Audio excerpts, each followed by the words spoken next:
மரியாதைக்குரிய அண்ணன் ஆர்எம்பி அவர்களுடைய இழப்பு அப்படிங்கிறது அவங்க சொந்த பந்தங்களுக்கு, அவருடைய கட்சியை சேர்ந்தவங்களுக்கு மட்டுமல்ல, சினிமா துறையில் இருக்கிற எல்லாத்துக்குமே அது ஒரு பெரிய இழப்பு தான். நாணயம்னு சொன்னால் அதுக்கு 2 பக்கம்னு சொல்லுவாங்க. ஆர்எம்பி அவர்களை பொறுத்த வரைக்கும் ஒரே பக்கம் தான் நாணயம் அப்படின்னா, அது விசுவாசம் அப்படிங்கிறது தான்.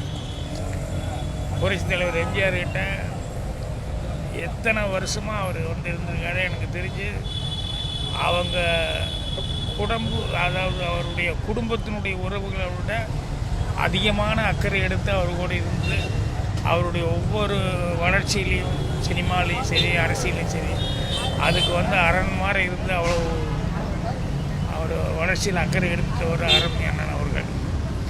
ஸோ அது தலைவர் வாயாலேயே சொல்லி நான் பல தடவை கேட்டிருக்கேன்.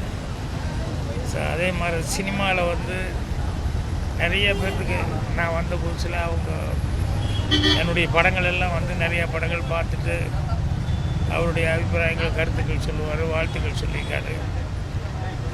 சினிமாவில் இருக்கவங்களுக்கும் எத்தனை பேருக்கு எவ்வளோ உதவியாக இருந்தார் அப்படிங்கிறதுல எனக்கு தெரியும்.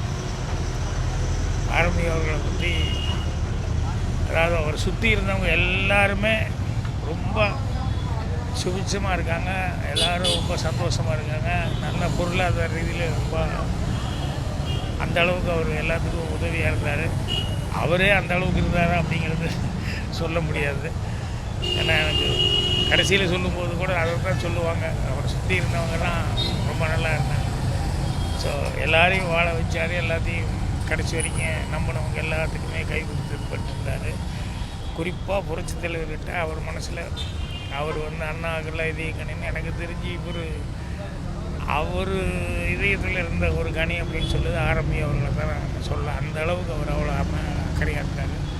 ஸோ அவருடைய மறைவுங்கிறது ரொம்ப மனசு கஷ்டமாக இருக்குது. அவங்க குடும்பத்தாருக்கு எல்லாத்துக்கும் என்னுடைய ஆறுதல் தெரிவிச்சுக்கிறேன். அவர் ஆத்மா சாந்தி அடையணும்னு சொல்லி கடவுளை பிரார்த்தனை பண்ணிக்கிறேன். செய்திகளை உடனுக்குடனும் துல்லியமாகவும் தெரிந்து கொள்ள சப்ஸ்கிரைப் பண்ணுங்க.